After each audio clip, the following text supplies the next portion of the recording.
سب سے پہلے آج کی اہم خبر، باجوڑ میں امن مارچ ہو رہا ہے اور وہاں پہ ہزاروں لوگ اس وقت موجود ہیں جو یہ چاہتے ہیں کہ ان کے علاقے میں وہاں امن و امان ہو۔ کچھ ہی دن پہلے مولانا خان زیب صاحب کو شہید کیا گیا، آپ نے وہ خبر دیکھی ہوگی، اور اس سے کچھ دن پہلے وہاں پہ اسسٹنٹ کمشنر اور ان کے ساتھ 4 اور اہلکار جاں بحق ہوئے۔ تو یہ جو اتنے حملے ہو رہے ہیں دہشت گردوں کے، فاٹا جو سابق فاٹا جسے ہم کہتے تھے لیکن اب تو ظاہر ہے وہ ایک ضلع ہے خیبر پختونخوا کا، وہاں پہ، اور اس کے ساتھ خیبر میں بھی، ضلع خیبر میں بھی امن مارچ آج ہو رہا ہے اور ساؤتھ وزیرستان میں بھی ہو رہا ہے۔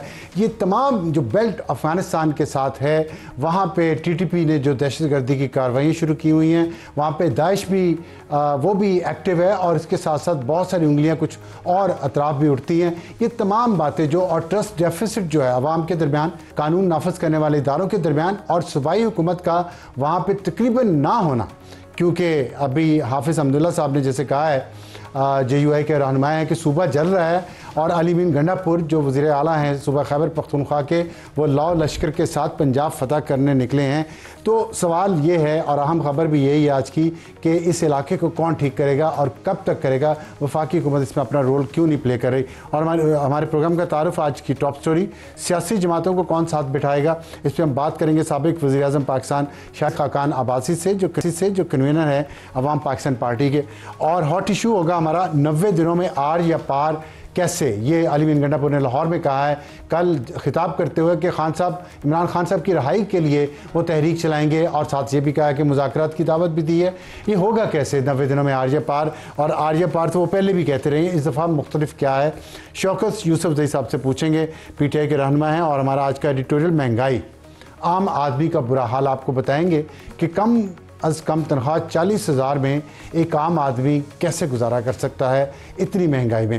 شروع کرتے ہیں آج کی ٹاپ سٹوری۔ شاہد صاحب السلام علیکم، اور بہت شکریہ ہمیں جوائن کرنے کا۔ آپ دیکھ رہے ہیں کہ اس وقت جو صوبہ خیبر پختونخوا کی بیلٹ ہے پوری، جو افغانستان کے ساتھ ہے، وہاں امن مارچ ہو رہے ہیں، لوگ باہر نکلے ہوئے ہیں، امن مانگ رہے ہیں، لیکن لگ رہا ہے کہ کوئی ڈسکنیکٹ ہے مرکز کا اس پورے علاقے کے ساتھ، اور میڈیا کا بھی، اور پھر بلوچستان میں جو کچھ ہو رہا ہے۔ ہم سیریس کیوں نہیں ہیں، جبکہ ہم نے دیکھا 1.5 مہینہ پہلے کہ اتنے بڑے دشمن انڈیا سے ہم نے جنگ کی اور ہم نے صحیح جواب دیا ان کو؟ اب کیا مسئلہ، یہاں مسئلہ کیا ہے؟ مسئلہ دیکھیں، وفاق کا تعلق ہی کچھ نہیں ہے اس علاقے سے۔ یہ پروونشل گورنمنٹ کے، اب تو پروونس کا حصہ ہے، لیکن بارڈر ایریا ہے، جی فوج ہے وہاں پہ، بارڈر ایریا ہے، فوج، ان کا اپنا رول ہے سرحد کا دفاع کرنا۔ آپ جب اس علاقے کے معاملات میں حصے دار بن جاتے ہیں، مداخلت کرتے ہیں، تو پھر وہاں کسی کے کنٹرول نہیں رہتا۔ صوبائی حکومت کا وہاں کوئی کنٹرول نہیں ہے، وہاں کوئی پولیس نہیں ہے، وہاں کوئی انتظامیہ نہیں ہے، وہاں اسکول نہیں ہے، اسپتال نہیں ہے، وہاں پر گورننس کا نظام نہیں ہے، کچھ نہیں ہے۔ لیکن جب وفاق نے وعدہ کیا تھا، آپ کے میرے دور میں فاٹا مرچ ہوا تھا، جی وہ نہیں پورا ہوا۔ خیبر پختونخوا میں وفاق نے وعدہ کیا تھا ہم اتنے پیسے دیں گے، ہم یہ کام کریں گے، وہ تو نہیں ہوا۔ وہ نہیں دیے۔ 100 ارب 10 سال کے لیے، 100 ارب کے برابر انفلیشن کے لیے ایڈجسٹ کر کے، ٹھیک 50 ارب کے برابر وفاق نے دینا تھا، اور 50 ارب این ایف سی ایوارڈ سے صوبوں کی تقسیم کے مطابق آنا تھا، وہ نہیں آیا۔ ٹھیک، پی ٹی آئی کی حکومت بھی رہی، وفاق میں بھی، صوبے میں ہی نہیں کیا۔ آپ سمجھتے وہ ایک فیکٹر ہے؟ بہت بڑا فیکٹر ہے، لوگ محرومی کا شکار ہے۔ انہوں نے کہا آپ نے ہم سے جو ہمارا نظام تھا، جو ایف سی آر والا، وہ آپ نے ختم کر دیا، آپ نے کوئی نظام دیا ہی نہیں، تو وہاں سارا بوجھ جو فوج پہ پڑ گیا۔ تو وہ ایک پورا علاقہ ایک سیکیورٹی یعنی کہ تناظر میں دیکھا جاتا ہے۔ آپ وہاں پہ نارتھ وزیرستان دیکھ لیں، ساؤتھ وزیرستان جو سابقہ ہیں ان کو دیکھ لیں، آپ حالیہ جو کرم ایجنسی کا پارا چنار کے جو واقعات ہیں ان کو دیکھ لیں، اب یہ مالاکنڈ ایجنسی میں جو کچھ ہو رہا ہے یہ بھی آپ دیکھ لیں۔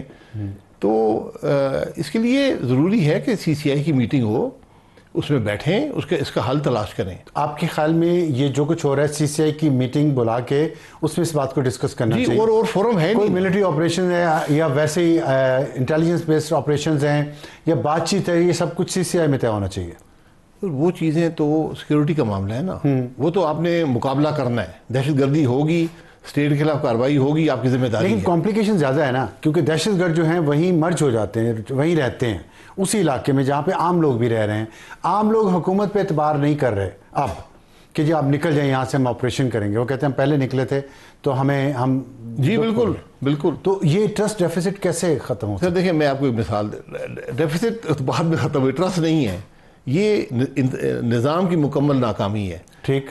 جو کے پی کے چیف منسٹر ہیں اور جہاں پر مولانا فضل الرحمان صاحب رہتے ہیں, اس علاقے میں 5 بجے کے بعد حکومت کی ریٹ نہیں ہوتی. نہیں ہے.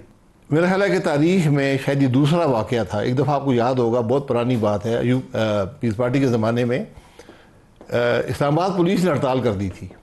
پنجاب پولیس نے کی؟ پنجاب پولیس نے 73 یا 74 کی بات ہے. یہاں کی پولیس نے بھی ہڑتال کی کوئی 5-6 مہینے پہلے. جی جی. اور ان کی صرف ایک ڈیمانڈ تھی لکی مروت کہ ہمیں ان لوگوں سے لڑنے کی اجازت دی جائے. انہوں نے یہ نہیں کہا کہ ہمیں خطرہ ہے. تو یہ آپ بہت اہم بات بتا رہے ہیں. یہ بات ٹھیک آئی تھی, لیکن اس لیول پہ آپ جو بات کریں تو آپ کا مطلب پولیس کو اجازت ہی نہیں دی جا رہی؟ اجازت ہی نہیں. تو وہ تو صوبائی حکومت نے دینی ہے, اجازت تو صوبائی حکومت نے دینی ہے نا؟ نہیں, صوبائی حکومت نے نہیں دینی. وہاں پر آپ کی ایف سی بھی ہے, وہاں پر دیگر ایجنسیاں بھی ہیں, وہاں دیگر ادارے بھی ہیں, کیونکہ وہ ایک علاقہ ہے جو پچھلے 30-40 سال سے 79 سے وہاں پر مختلف قسم کی چیزیں ہوتی رہی ہیں. وہاں پر بہت سے انفلوئنسز آئے ہیں, تو اس وجہ سے وہاں پر انتظامیہ پولیس کا وہ کنٹرول نہیں ہوتا. لیکن اب پولیس پہ خود حملہ ہوتا ہے, پولیس کے لوگ کڈنیپ ہوتے ہیں اور وہ کہتے ہیں ہم بے بس ہیں, اگر ہم کارروائی کرتے ہیں تو ہمارے خلاف کارروائی آ جاتی ہے. تو یہ تو پھر نیشنل سیکورٹی کمیٹی میں نہیں یہ بات آنی چاہیے؟ جی وہاں بھی یہ کریں, لیکن پہلے سب سے دیکھیں یہ سیکورٹی ایشوز تو وہیں پہ ہوں گے نا. جو علاقے کی ڈیولپمنٹ کی بات ہے, عوام کی محرومی کی بات ہے, یہ تو آپ نے سی سی آئی میں کرنا ہے, اور اس کا لنک ہوتا ہے سیکورٹی کے معاملات سے. کیونکہ جب صوبہ بالکل ہاتھ اٹھا دے کہتے ہیں آپ تمہاری سنتے ہی نہیں ہیں, ہمیں وسائل نہیں دیتے, جو بھی اس کی شکایتیں ہیں, تو پھر یہ بات سارا معاملہ رک جاتا ہے. اچھا, یہ جو ابھی پی ٹی آئی نے کہا ہے وہاں پہ گنڈا پور نے اعلان کیا لاہور میں کہ ہماری اوپن آفر ہے, مذاکرات ہم کرنا چاہتے ہیں, لیکن جن کے پاس اختیار ہے ان سے کرنا چاہتے ہیں, وہ جس کو مرضی ساتھ بٹھا لیں. آپ مسلسل ایک بات کہتے رہے ہیں کہ تمام سٹیک ہولڈرز کو ساتھ بیٹھ کے معاملہ طے کرنے پڑیں گے. وہ وقت آتا نہیں ہے, تو پھر یہ ایسے چلتا رہے گا. جو ہمیں ایک ونڈو ملی تھی, ہماری دنیا میں تھوڑی عزت بنی ہے پاک بھارت جنگ کے بعد, تو اس میں ہمیں ایک جو اپرچونٹی ملی اپنے آپ کو کھڑا کرنے کی, ہم نہیں کر پائیں گے. آپ کو ڈر لگ رہا ہے, ڈر یا نہیں؟ کھڑا دیکھیں, جو عزت آپ کو ملتی ہے, آپ نے ایک 3 دن کی محدود جنگ ہوئی, ہم نے ہمیشہ کی طرف فتح حاصل کی. ہندوستان کی فوج ہمارا مقابلہ نہیں کر سکتی. ہماری جو مسلح افواج کی کوالٹی ہے وہ بہت بہتر ہے, پروفیشنل کوالٹی. جی, تو وہ کوئی مسئلہ نہیں ہے. مسئلہ آپ کی معیشت ہے. عزت جی بدقسمتی یا خوش قسمتی سے دنیا میں جس کی معیشت مضبوط ہوتی ہے, عزت اس کی ہوتی ہے. وہ پنجابی میں کیا کہاوت ہے, جدے گھر دانے اور کملے بھی سے. تو ان کی فوج جتنی کمزور ہو, اگر معیشت جو ان کی مضبوط ہوگی تو وہ مضبوط رہیں گے, اور ہمارا ان سے مقابلہ نہیں, ہمیں اپنے گھر کو درست کرنا ہے. تو یہ جو پی ٹی آئی کی بات ہے, یہ نان سٹارٹر ہے. اچھا, جس تحریک کا مقصد یہ ہو کہ ہم نے عمران خان کو جیل سے نکالنا ہے, یہ آج تک میں نے ایسی تحریک نہیں. تو کیا مقصد ہوگا؟ ان کا لیڈر ہے, وہ سمجھتے ہیں کہ زیادتی ہوئی ہے, بالکل, اور اس کو جیل میں رکھ کے ان کی پارٹی خراب ہو رہی ہے. اگر وہ جیل میں رہتے ہیں تو ان کو نکالیں گے تو پارٹی بھی ٹھیک ہوگی اور وہ دوبارہ اقتدار میں بھی آئیں گے. پاور پالیٹکس ہے نا. پاور پالیٹکس اس طرح ہوتی نہیں ہے نا. کیسے آپ فوکس یہ کریں کہ ہم نے ایک آدمی کو جیل سے نکالنا ہے. ہر پولیٹیکل لیڈر جیل میں گیا ہے, تو ان کی پارٹیاں نہیں نکال سکتی. انہوں نے کبھی یہ فوکس نہیں رکھا. انہوں نے ہمیشہ ملک کی بات کی, جمہوریت کی بات کی. ٹھیک, ایم آر ڈی آپ کو یاد ہے؟ ہاں ٹھیک ہے. اب آج ضرورت یہ ہے کہ پی ٹی آئی جو ہے وہ ملک میں رول آف لا کی بات کرے, وہ ملک میں آئین کی بالادستی کی بات کرے, ملک کے مسائل کی حل کی بات کرے. اس میں عمران خان صاحب کا حل بھی نکل آئے گا. آپ یہ کہنا چاہ رہے ہیں, ان کو سمجھانا چاہ رہے ہیں کہ اگر وہ پرسن اسپیسیفک کوئی بھی بات کرنا چاہیں گے تو دوسری پولیٹیکل پارٹیز ان کا ساتھ نہیں دیں گی, لیکن اوور آل پورے ملک کی بات کریں گے تو پولیٹیکل پارٹی ساتھ دیں گی. بالکل بالکل. جب رول آف لا کی بات کریں گے, معیشت کی بات کریں گے, جمہوریت کی بات کریں گے, سب ساتھ دیں گے. آئین کی بات کریں گے, سب ساتھ دیں گے. تو یہ سادہ سی بات ان کو سمجھ نہیں آتی. وہاں بڑے سینئر سیاستدان بھی ہیں, یہ کئی دفعہ کر چکے ہیں, میٹنگز میں بھی کر چکے ہیں. دوسری بات یہ ہے کہ آپ کو اس سے بھی آگے جانا پڑے گا. آج ہمارے ملک کو ایک ڈائیلاگ چاہیے, صرف عمران خان صاحب کو نکالنے کے لیے نہیں, یا پی ٹی آئی سے جو بھی مسائل ہیں جس کے بھی ہیں حل کرنے کے لیے نہیں, آپ کو ملک کے مسائل حل کرنے کے لیے. میں آپ کو جو میرا تجربہ تھوڑا بہت ہے, میں آپ کو پورے وثوق سے کہہ سکتا ہوں, آپ اس ملک کی کسی جماعت کو 100% سیٹیں دے دیں, صوبائی قومی ساری کچھ نہیں کر سکتے. آج جو ملک کے مسائل اتنے بڑھ گئے ہیں غیر معمولی حد تک کہ جب تک آپ ایک کنسنسس قائم نہیں کریں گے, سارے ایک پولیٹیکل ڈائلاگ نہیں ہوگا, ملک آگے ترقی نہیں کرے گا.